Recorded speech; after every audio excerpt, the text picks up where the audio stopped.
Hiya crafters, Amy here with Amy's Wares, and today I'm going to make a see-through thank you card using this die that I recently acquired. Now supposedly it will cut through 2 layers of cardstock, so we'll see how it works.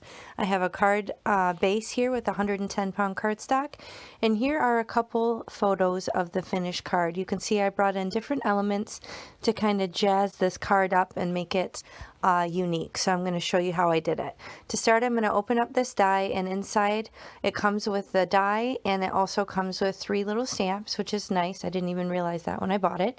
But this I'm going to line up. It fits perfectly across a horizontal orientation A2 size card. So that's 4 1/4 by 5 1/2 inches. So it's basically about 5 1/2 inches wide, and it only is going to cut the letters out in between the letters. It's not going to actually cut a full strip. So this is what makes it really unique and makes it so you don't need to piece different elements together on your card after the fact, because it's basically just cutting through and cutting out the little inner bits in between the letters.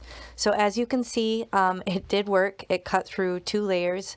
That's Nina Classic Crest Solar White, 110 pounds. So I was a little suspicious that it was going to go all the way through, but I didn't even use a shim, and it worked just fine. So it was as advertised that it can cut through 2 layers. Now here I was kind of thinking how I wanted to jazz this card up a little bit. So I have another panel of 110-pound cardstock, and I'm just lining this up right on the top. This is also A2 size, so 4 1/4 by 5 1/2, and I'm trying to get it as close to the edge on those 3 sides as I can, and you'll see why. Basically, I want the top to just be the letters, and you'll see what I'm going to do with this. So once I carefully remove the tape, I'm left with these kind of little very thin bits across the top. So I do just take my scissors and kind of cut those off, just because I'm going to be piecing this all back together, and I don't want those little bits on there. So if I would have moved it up just a touch, I don't think it would have had these little extra stringy bits on the top. So you might have better luck with that if you do this same technique. But either way, it was no big deal. I just kind of trimmed them off, and then you don't even notice it in the finished card. So once I'm done working my way through this, I'm deciding that I want to add some texture to this layering that I'm going to put on the top. So I do get out, I missed one there, I had to go back for it. I do get out one of my favorite embossing folders. It's called Angled Mosaic. It is from Alta New, and this is one of their 3D embossing folders. And if you've watched any of my other videos, you know I'm absolutely obsessed with these, and these are my favorite of all time embossing folders. So I'm just going to run this through off screen through my die cutting machine, and look at that amazing texture. So I know that I want to piece that on top of this card, but first of all I want to add some color to it. So I'm going to use this masking tape here just to kind of protect the back part of the card, because I don't want ink to get where I don't want it. And I'm using some residual ink on my blue blending brush, and I'm just kind of focusing on that top strip above the thank you. So I lay down a nice blue color, and then you'll see I'm going to come in and add even more detail to it in just a moment. So this is just residual ink, but I will come in with an actual ink pad to really amp up the color. Now this stencil is from a Colorful Life Designs. It's called Overlapping Circles. It's an older one in the shop, but it's one of my favorites. It's 6 by 6, and it does have the little name etched across the bottom, which is one of my favorite features about the stencils from that shop. But I do have a coupon, AmyFan10. If you do shop for some stencils, be sure to use that at checkout, and you'll save 10% on your complete order if you shop. So I came through with that darker blue suede shoes, or I'm sorry, Something Remembered or Something Borrowed. I don't know, one of the blue ones from Catherine Pooler, and just laid down that dark blue just to make it a bit more dramatic. And now I'm just going to put down this new panel with the texture with some liquid glue, just by putting it behind the letters, and then across the top part of this panel. I'm just going to kind of lay that right on top of the card base, and then it will cover up kind of where I came over with the ink blending on the thank you. So that won't even show. It'll just be these nice crisp white textured and embossed letters.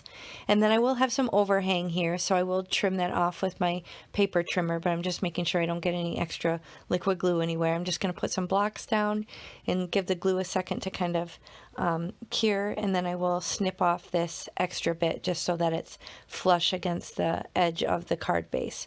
So it's easy to just line it up right along the edge and snip that right off. If you have a steady hand or are better with a pair of scissors than I am, that will work too. But I don't trust my ability in that way. I have a hard enough time snipping off just little excess edges off the sides of things, so I would definitely mess that up if I tried. But again, I'm going to come in with some residual ink here and then blend upward from the bottom just to continue on some of the blue, and then I will go directly to the ink pad and just make it more dramatic. So I'm going heavier handed on the bottom and then kind of lighter handed as I move up towards the thank you letters, and that will kind of continue the blue on the top and the bottom of the card.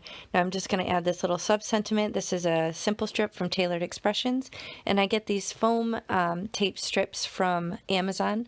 I will link those as well as any other available products in the video description box below. If you expand under the video and scroll down, that's where you'll find all the details. But I'm just going to remove the backer and lay that down, and I really like the black with the white embossing on it. I feel like it's a nice dramatic pop on the front of the card. Now this is one of my storage systems for some of my blingage. A lot of these are actually from Doodles Paper Playground. This is another small woman-to-own business that I like to support, but there's these cool rhinestones or gems that I decided I wanted to use. I got these recently and I haven't used them yet, and I thought they would be the perfect color combination for this card.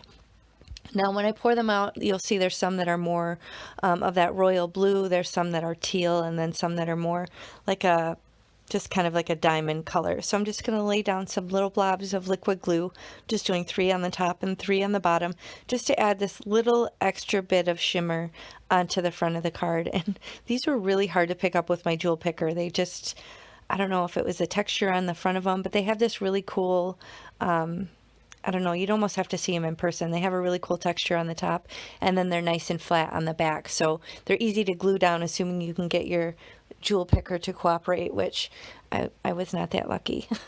So I'm just going to put these down on the top and bottom, and that's basically going to finish the design. I didn't really have a plan. I just wanted to play with this die and see if it could actually cut through 2 thick layers of cardstock, and they weren't lying. It really did work. So this is such a cool and unique die, and I'm so stoked to make more thank you cards like this. I think this would be really neat for like a gift set, maybe for teachers if you need little gifts for your kids' teachers, or just for a little, I don't know, a hostess gift or something like that. But this is just too cool, and I'm excited to have it in my crafty stash. So if it's still available, I'll link it below with all the other products, and I appreciate you so much for watching. I'll catch you next time. Bye.